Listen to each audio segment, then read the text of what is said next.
Hello, welcome to BHU world. आप सभी का बीएचयू वर्ल्ड के इस वीडियो में स्वागत है। दोस्तों, इस वीडियो में हम बात करने जा रहे हैं बीएचयू बीए एंट्रेंस 2020 की पूरी रणनीति के बारे में कि हम कैसे अपनी रणनीति बनाएं, कैसे अपनी स्ट्रेटेजी बनाएं ताकि आसानी से बीएचयू बीए एंट्रेंस 2020 क्वालिफाई कर सकें। इससे पहले कि मैं अपने वीडियो की शुरुआत करूं, आपको बता दें कि बीएचयू एंट्रेंस में डिफरेंट कोर्सेज के लिए ऑनलाइन क्लासेस प्रोवाइड की जाती है, जिसमें BSc agriculture, BSc bio, BSc nursing, BSc maths, BA LLB, LLB और BHU BA arts and social sciences के कोर्स हैं। अगर आप इसमें एडमिशन लेना चाहते हैं, जिसकी बैच 11 तारीख से शुरू होने वाली है, 11 जनवरी से, तो आप नीचे के डिस्क्रिप्शन लिंक को फॉलो करिए, वहां आपको डिटेल में जानकारी मिल जाएगी। आइए हम टॉपिक पे बात करते हैं और हमारा टॉपिक है बीएचयू बीए एंट्रेंस की पूरी स्ट्रेटजी क्या होनी चाहिए। सबसे पहले तो आप जानिए कि बीएचयू में जो बीए का एंट्रेंस होता है वो पिछले साल से कॉमन एंट्रेंस होता है। यहाँ दो फैकल्टीज हैं, एक फैकल्टी ऑफ आर्ट्स और दूसरा है फैकल्टी ऑफ सोशल साइंसेस। अगर आप इस दोनों में अंतर जानना चाहते हैं, अगर आपको अंतर नहीं पता है कि आर्ट्स क्या होता है, सोशल साइंसेस क्या होता है, तो आप कमेंट बॉक्स में पूछिएगा, मैं आपको इस पर डिटेल्ड में वीडियो एक बना के बाद में बता दूंगा। चलिए हम रणनीति की बात करते हैं। तो रणनीति क्या बनाएंगे? रणनीति में सबसे इंपॉर्टेंट हमारा पैटर्न क्या है एग्जाम का। तो 2018 तक का जो पैटर्न था, बीएचयू बीए का आर्ट्स का अलग एग्जाम होता था, सोशल का अलग एग्जाम होता था, लेकिन 19 में पैटर्न में ड्रास्टिक चेंज किया गया और पूरे पैटर्न को ही बदल दिया गया। अगर हम पिछले साल की बात करें तो आपका जीके से जो है वो 30 क्वेश्चन था, जीके एंड जीएस, उसके बाद मैथ्स पोर्शन से 30 क्वेश्चन था, लैंग्वेज पोर्शन से 30 क्वेश्चन था और रीजनिंग पोर्शन से भी 30 क्वेश्चन था। तो हमको इसी के बारे में पूरी रणनीति बनानी है कि कैसे किस सब्जेक्ट को पढ़े, किस अप्रोच से पढ़े, ताकि ज्यादा से ज्यादा जो है हम अपने आप को इंट्रेंस के पॉइंट ऑफ व्यू से सही कर सकें। ज्ञान के पॉइंट ऑफ व्यू से सही करना अलग बात होता है और इंट्रेंस के पॉइंट ऑफ व्यू से तैयार करना खुद को, ये अलग होता है। अभी आपको इंट्रेंस के पॉइंट ऑफ व्यू से आपको तैयार करना है, तो इंट्रेंस के पॉइंट ऑफ व्यू से हम एक अलग अप्रोच के माध्यम से पढ़ेंगे, तभी जो है हम अच्छे से पढ़ पाएंगे। अगर 2019 में जो क्वेश्चन पूछा, मैंने आपको बताया 30-30 क्वेश्चन सब पोर्शन से था, तो क्या 2020 में भी यही पैटर्न रिपीट होगा? नहीं, इसकी कोई गारंटी नहीं है। हम इसको पैटर्न नहीं मान सकते, क्योंकि अभी मात्र एक साल बीएचयू ने पूछा जीके से 30 क्वेश्चन, मैथ से 30 क्वेश्चन, लैंग्वेज से 30 और रीजनिंग से 30। इसके पहले जो था वो चेंज था पैटर्न। तो अब जब अगले साल क्वेश्चन इसी पैटर्न पर, अगर सेम पैटर्न पर पूछेगा, तब हम उसको पैटर्न मान सकते हैं। अगर मान लीजिए बीएचयू ने पैटर्न चेंज कर दिया, जीके से क्वेश्चन बढ़ाकर 50 कर दिया, मैथ और रीजनिंग से घटा दिया, तो आप क्या कर लेंगे? कुछ नहीं कर पाएंगे, क्योंकि बीएचयू की इच्छा पर डिपेंड कर रहा है ना कि क्वेश्चन पैटर्न किस प्रकार से वो चेंज कर दे रहा है। तो आप इसको एक फुल्ली पैटर्न मान के मत चलिए, लेकिन हम इसको बेस बना के अपनी तैयारी इस तरीके से करें कि एग्जामिनेशन हॉल में हमको दिक्कत ना आए। अभी तक अगर हम पुराने पैटर्न को देखें, 18 से पहले के पैटर्न को, 19 के पहले के पैटर्न को, तो हमें एक चीज देखने को मिलता है कि लैंग्वेज पोर्शन से 30 क्वेश्चन फिक्स तौर पर पूछा जा रहा है। यानी इस बार भी 99% से ज्यादा संभावना यह है कि लैंग्वेज से 30 क्वेश्चन पूछेगा ही पूछेगा, क्योंकि इसमें अभी तक चेंज नहीं हुआ है। हो सकता है चेंज कर दे, लेकिन आपको तो संभावनाओं के आधार पर पढ़ना है। तो 30 क्वेश्चन आप मान के चलिए एकदम पूछेगा, और ये हिंदी या इंग्लिश कोई एक सेक्शन करना होता है, हिंदी या इंग्लिश में से कोई एक सेक्शन आपको करना होता है। कुल जो है आपके क्वेश्चन होते हैं 150, जिसमें आपको 120 करना है, और ये 30-30 क्वेश्चन दोनों से होता है। तो ये 30-30 क्वेश्चन में से आपको कोई एक पोर्शन पढ़ना है। इस बात का आप विशेष ध्यान देंगे कि यहां आप एक ही पोर्शन की तैयारी करेंगे। कुछ बच्चे ऐसे होते हैं जो कि दोनों पोर्शन की तैयारी करने में लग जाते हैं। दोनों पोर्शन की तैयारी अभी नहीं करनी है, अभी आपको अपना लैंग्वेज स्ट्रॉन्ग नहीं करना है, आपको एंट्रेंस के पॉइंट ऑफ व्यू से पढ़ना है। तो जिन लोगों की मजबूत है पकड़ हिंदी में पहले से, वो आराम से हिंदी पढ़िए, हिंदी को अप्रोच करिए, और जिनकी पकड़ मजबूत है इंग्लिश में, वो इंग्लिश को ही पढ़ें। अभी लैंग्वेज को स्विच ना करें कि नहीं अभी तो हमको सीख लेना है। अब यहाँ पे कुछ लोगों का प्रश्न ये आता है कि सर हमने अगर एंट्रेंस हिंदी मीडियम में दिया तो क्या बीएचयू में इंग्लिश मीडियम में पढ़ सकते हैं, या हमने एंट्रेंस बीएचयू में इंग्लिश मीडियम में दिया तो हिंदी मीडियम में पढ़ सकते हैं? एंट्रेंस किसी मीडियम में नहीं होता है, एंट्रेंस तो हिंदी इंग्लिश दोनों में क्वेश्चन आता है, आपको टिक करना होता है ऑप्शन। तो ऑप्शन में कहाँ पता चल रहा है कि आप कौन से मीडियम में टिक कर रहे हैं? ऐसा कोई मतलब कि उसमें हार्ड एंड फिक्स रूल नहीं है कि कोई आप मीडियम में इंटरेस्ट दे रहे हैं। हाँ, लैंग्वेज वाले पोर्शन में भी बात होती है कि सर क्या हमने हिंदी को ऑप्ट किया तो इंग्लिश में आगे पढ़ सकते हैं? बिल्कुल पढ़ सकते हैं भाई, कोई दिक्कत नहीं है। तो आप इंट्रेंस जो है वो अलग चीज है, और इंट्रेंस के बाद क्वालिफाई होकर जब यहां आएंगे तो वो अलग चीज है। इसके लिए बिल्कुल निश्चिंत रहिए, इंट्रेंस में आप जितना से जितना हाई स्कोर कर सके आपको बस ये अप्रोच करना है। तो सबसे पहले तो आपको लैंग्वेज की तैयारी जो है वो पूरी करनी है। जो लोग क्लास ज्वाइन किए होंगे फर्स्ट बैच और सेकंड बैच में, संभवतः लैंग्वेज की आपकी क्लास जो है वो चल रही होगी या कंप्लीट हो चुकी होगी।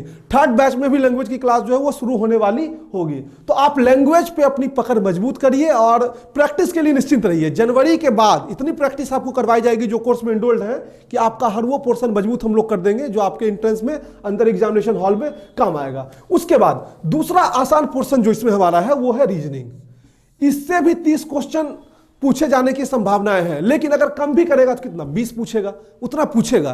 तो रीजनिंग के पोर्शन पे भी आपको, और ये हल्का पोर्शन होता है, यहां अगर आप क्वेश्चन को गलत कर जाते हैं तो आपका इंटरेस्ट गड़बड़ हो जाएगा। तो रीजनिंग और लैंग्वेज के पोर्शन को अगर हम कंप्लीट कर ले तो 50 से 60 क्वेश्चन का, अगर सेम पैटर्न रहा तब तो 60 क्वेश्चन, 60 क्वेश्चन का एक मेजर पोर्शन जो है वो हमारा सॉल्व हो जाएगा। और इस 60 में अगर हम अप्रोक्सीमेटली 50 क्वेश्चन कर जा रहे हैं तो सोचिए आपका इंटरेस्ट बिल्कुल पार होगा, क्योंकि उसके बाद भी 2 पोर्शन, जो आधा पोर्शन है वो बचा हुआ है, उधर तो भी आप कुछ ना कुछ जो है क्वेश्चन सही करेंगे।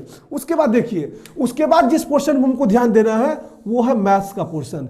जिन लोगों का मैथ्स कमजोर है वो पहले लैंग्वेज और रीजनिंग को तैयार एकदम कर लें, बिल्कुल तैयार, और साथ साथ मैथ्स पे भी ध्यान दें, क्योंकि मैथ्स को फुल्ली इग्नोर आप नहीं कर सकते हैं। अगर आप पूरे तरीके से इग्नोर करते हैं तो सोचिए एक बड़ा पोर्शन आप जो है वो छोड़ रहे हैं। तो एक बड़ा पोर्शन आपको नहीं छोड़ना है। किसी भी सूरत में आप मैथ्स को फुल्ली इग्नोर अब के पैटर्न में नहीं कर सकते हैं। पिछले पैटर्न में सोशल साइंस में किया जा सकता था, लेकिन अब के पैटर्न में तो बिल्कुल नहीं किया जा सकता है। तो मैथ्स की प्रैक्टिस, अगर मान लीजिए बहुत दिक्कत आपको आ रही है तो 2019 में जो क्वेश्चन पूछा है, मान लीजिए 30 क्वेश्चन पूछा है, तो उसी पैटर्न पे 10-10 क्वेश्चन की प्रैक्टिस कर ले, ताकि अगर कहीं क्वेश्चन सेम पैटर्न का रिपीट हुआ 10 क्वेश्चन भी, तो आपके लिए बेनिफिशियल हो गया ना, क्योंकि आपको ये पोर्शन तो पहले से तैयार रहेगा। और यहां 10 क्वेश्चन भी अगर आप मार ले रहे हैं तो आप निश्चित तौर पर इंटरेस्ट क्रैक करेंगे, इसके लिए निश्चिंत रहिए। तो आप उसी पैटर्न पे 10-10 क्वेश्चन की जो है वो तैयारी कर लीजिए, वो आपके लिए जो है बेनिफिशियल होगा। जो कोर्स में एनरोल्ड है उनको हम लोग प्रैक्टिस करवाएंगे उस सेम पैटर्न पे, आपको परेशान नहीं होना है। जब ये तीनों पोर्शन हमारा कंप्लीट होगा तब हम जीके एंड जीएस पे ध्यान देंगे। जीके एंड जीएस को छोड़ेंगे नहीं, उसको ध्यान देंगे, लेकिन इसमें भी किस चीज पे ध्यान देंगे? ऐसा नहीं कि जीके जीएस रट रहे हैं। अभी जीके जीएस में तो बहुत पोर्शन है, हिस्ट्री का, पॉलिटी का, ज्योग्राफी का, इकोनॉमिक्स का। तो इसमें सबसे ज्यादा क्वेश्चन जो पूछता है वो हिस्ट्री से पूछता है, उसके बाद आपका ज्योग्राफी से पूछता है, फिर आपके पॉलिटिकल साइंस से पूछता है। ये 3 पोर्शन जो है इंपॉर्टेंट है। जैसे कि पिछले बार आपके इकोनॉमिक्स से एक भी क्वेश्चन नहीं आया, तो इकोनॉमिक्स को फुल्ली इग्नोर तो हम नहीं करेंगे, लेकिन अब इकोनॉमिक्स के लिए पूरा एकदम समय लगा दे रहे हैं, हिस्ट्री के लिए पूरा समय लगा दे रहे हैं। 30 क्वेश्चन आएगा ना इतने सब्जेक्ट से, तो क्यों उधर उतना समय दें? उससे ज्यादा समय हम लैंग्वेज पोर्शन में देंगे, उतना उससे ज्यादा समय रीजनिंग और मैथ्स के पोर्शन में देंगे, तो ज्यादा क्वेश्चन सॉल्व करेंगे। अब आप रट रहे हैं, आप कह रहे हैं, कुछ लोग हमको मैसेज करते हैं सर करंट अफेयर कितने महीने का पढ़ लें? आप 2 साल के पढ़ लीजिए, 3 साल के पढ़ लीजिए, क्वेश्चन कितना आएगा? 2 से 3। अब आप 2 से 3 क्वेश्चन के लिए इतना दिमाग लगा रहे हैं उसमें कि लग रहा है कि आप करंट अफेयर्स के दम पे इंट्रेंस पास कर जाएंगे। गलत अप्रोच है ना पढ़ने का। आपको जो करंट अफेयर 10 मिनट का मिल रहा है डेली, वो इनफ है। कोई जरूरी नहीं कि उससे बहुत क्वेश्चन आ जाए, लेकिन वो आपके पढ़ने की जो एक फ्लो होता है उसको मेंटेन करता है। इसीलिए डेली बेसिस पर आपको करंट अफेयर्स दिया जाता है कि आप 10 मिनट कम से कम जरूर देखें, और देश दुनिया की खबरों से अगर आप रूबरू रहते हैं उसी में आप करंट अफेयर्स हो जाएगा। परेशान होना नहीं है। एग्जाम के समय कुछ करंट अफेयर्स के जो है प्रीमियम लेक्चर वो हम आपको देंगे 1-1 साल का तैयार करके। तो एकदम करंट अफेयर के लिए हम डिटरमाइंड हो जाएंगे, नहीं डेली करंट अफेयर हमको जो है 50-50 क्वेश्चन रट लेना। क्या हो जाएगा उससे? 50 क्वेश्चन रट लेने से आपका इंटरेस्ट क्लियर हो जाएगा? नहीं होगा। तो उतना आपको एक, इसीलिए मैंने किया ना बात कि एक अप्रोच के माध्यम से पढ़ना है, एक रणनीति के माध्यम से पढ़ना है, तभी आप इंटरेस्ट क्रैक कर पाएंगे। उसके बाद इसमें तो दूसरा मेजर क्वेश्चन बच्चों के कमेंट्स के द्वारा आए हैं कि सर हमारे बोर्ड्स के भी एग्जाम हैं और हम तैयारी कैसे करें? देखिए, बीएचयू जो इंट्रेंस लेगा वो आपको बोर्ड को ध्यान में रख के नहीं लेता है। आप क्या कर रहे हैं नहीं कर रहे हैं उससे बीएचयू को कोई मतलब नहीं है। आप किस बैकग्राउंड के हैं, आपको कितना मेहनत करना पड़ रहा है, किस कोचिंग में जा रहे हैं, उससे कोई मतलब है बीएचयू को? कुछ नहीं। बीएचयू अपना इंटरेस्ट लेगा, आप पास करेंगे एडमिशन होगा, नहीं करेंगे नहीं होगा। तो ये आप पे डिपेंड करता है कि आप कैसे मैनेज करें दोनों को। लेकिन हाँ, एक चीज जरूर है कि आपको मैनेज करना पड़ेगा। ऐसा नहीं कि आप इसके चक्कर में पढ़ के बोर्ड को खराब कर लें। और बोर्ड के चक्कर में रहकर इसको बिल्कुल इग्नोर कर दें। अगर आपको एंट्रेंस देना है तो आपको दोनों एक साथ मैनेज करना पड़ेगा। आप ये सोच रहे हैं कि मार्च में हमारा लास्ट एग्जाम है, उसके बाद बचे हुए 1 महीने में पूरा कंप्लीट कर देंगे। कंप्लीट कर सकते हैं, नो डाउट। आपकी अपनी कैपेसिटी आप खुद जानते होंगे, आप कर सकते हैं। अगर आप उसमें उतने सक्षम है तो करेंगे। लेकिन ये बताइए, जो लोग अक्टूबर महीने से तैयारी कर रहे हैं या जो पिछले मार्च में जिनका एडमिशन नहीं हो पाया, जो मार्च से ही तैयारी कर रहे हैं, तो क्या 1 महीने और जो 7 महीने 8 महीने से पढ़ रहे हैं, दोनों इक्वल हो सकता है? कभी नहीं होगा। आपके इतना ही मेहनत अगर कोई 8 महीने किया है तो उसके होने के चांसेस ज्यादा होंगे ना। तो आप इस चीज पे ध्यान दीजिए कि आपको दोनों एक साथ कैसे मैनेज करना है। अगर आप हमारे ऑनलाइन कोर्स को ज्वाइन किए हुए हैं तो बच्चों को पता होगा कि 1-1 घंटे 2-2 घंटे की क्लास जो है, बीए में तो 1-1 घंटे की क्लास चल रही है, एलएलबी में भी 1-1 घंटे की क्लास चल रही है, बीएससी वालों में 2-2 घंटे 3-3 घंटे की चल रही है। तो बीएससी वालों को ज्यादा दिक्कत भी नहीं है, उनको वही चीज पढ़ना है। लेकिन जो बीए में स्विच करना चाह रहे हैं उनको तो कुछ चीजें अलग से हो रही हैं। तो 1-1 घंटे तो मैनेज आपको करना ही पड़ेगा। अगर इतना मैनेज नहीं कर पाएंगे और आप बीएचयू जैसे प्रीमियर इंस्टीट्यूट में पढ़ने का सपना देख रहे हैं, तो ये थोड़ा सा जो है आप उसके साथ बेईमानी कर रहे हैं। तो एक अच्छे अप्रोच के साथ, एक अच्छे गाइडेंस के साथ आपका एंट्रेंस में पढ़ना जो है, एंट्रेंस के लिए पढ़ना इंपॉर्टेंट है। तभी आप बीएचयू बीए एंट्रेंस को क्रैक कर पाएंगे। और अभी से आपका ये टारगेट होना चाहिए कि हम कोई भी कैटेगरी से हो, किसी भी कैटेगरी से हो, 200 प्लस तो निश्चित जाए कंफर्म एडमिशन के लिए। 220 प्लस जाएंगे तो आपको हॉस्टल के चांसेस भी बनते हैं। लेकिन 200 प्लस तो आप एक अप्रोच बना के चलिए कि हमको 200 प्लस जो है एट एनी कॉस्ट जाना है। 200 प्लस के लिए कितना क्वेश्चन आपको करना पड़ेगा बताइए, सोचिए, आप खुद ही सोचिए।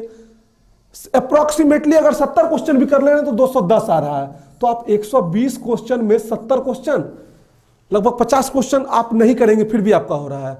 तो 70 क्वेश्चन तो आपको करना ही चाहिए यार। इतना तक अगर आप जाते हैं तब आपके एडमिशन के चांसेस जो है वो एकदम बिल्कुल आप सेफ जोन में चले जाएंगे।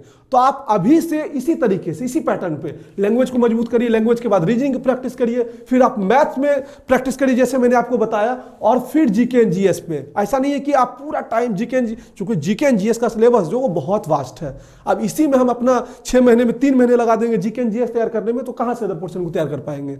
तो एक ऐसी रणनीति आपके पास होनी चाहिए जिसके माध्यम से आप इंट्रेंस माइंडेड बनिए, ना कि आप ज्ञान के लिए भी पढ़िए। अरे एक बार इंट्रेंस में जब क्रैक कर लेंगे, जब एडमिशन हो जाएगा तो जितना ज्ञान अर्जित करना है करिए। तो ये सब डिटेल मैंने आपको बताया। आपको हमारा ये वीडियो कैसा लगा कमेंट बॉक्स में जरूर बताइए, ताकि हम और टॉपिक्स पे वीडियोस बनाएं। अगर आपको ये जानकारी चाहिए कि किन किन स्टडी मटेरियल्स का यूज करें स्मार्ट वे में, तो आप इसके लिए भी कमेंट करिए। आप अगर हमारे ऑनलाइन कोर्सेज को लिए हुए और आपको हमारी वीडियोज अच्छी लगती है तो जरूर बताइए, क्योंकि इससे हम लोग मोटिवेटेड फील होते हैं और आपके लिए और नई नई वीडियोज, चाहे बीए की अलग अलग स्ट्रैटेजी, रीजनिंग की अलग स्ट्रैटेजी, मैथ्स की अलग स्ट्रैटेजी, हर चीज पे अलग अलग स्ट्रैटेजी वीडियो, बीएससी की अलग स्ट्रैटेजी वीडियो, ताकि आप कैसे ज्यादा से ज्यादा अपने आप को उस कॉन्फिडेंस में ले सके कि yes I will crack BHU entrance. आप में अगर ये कॉन्फिडेंस जगा है कि आप बीएचयू एंट्रेंस को क्रैक करेंगे तो जरूर कमेंट बॉक्स में लिखिए कि yes sir I will crack BHU entrance, और मैं इसके लिए मेहनत कर रहा हूं। और जिन जिन टॉपिक्स पे आपको वीडियो चाहिए, चाहे आप बीएचयू बीए के जो है बुक्स के टॉपिक पे वीडियो चाहिए, तो कमेंट बॉक्स में आप जरूर बताइए। मैं उन सारे टॉपिक्स पे आपको वीडियोस बना के अवेलेबल कराऊंगा। तो दोस्तों मिलते हैं अगले वीडियो में, तब तक के लिए धन्यवाद।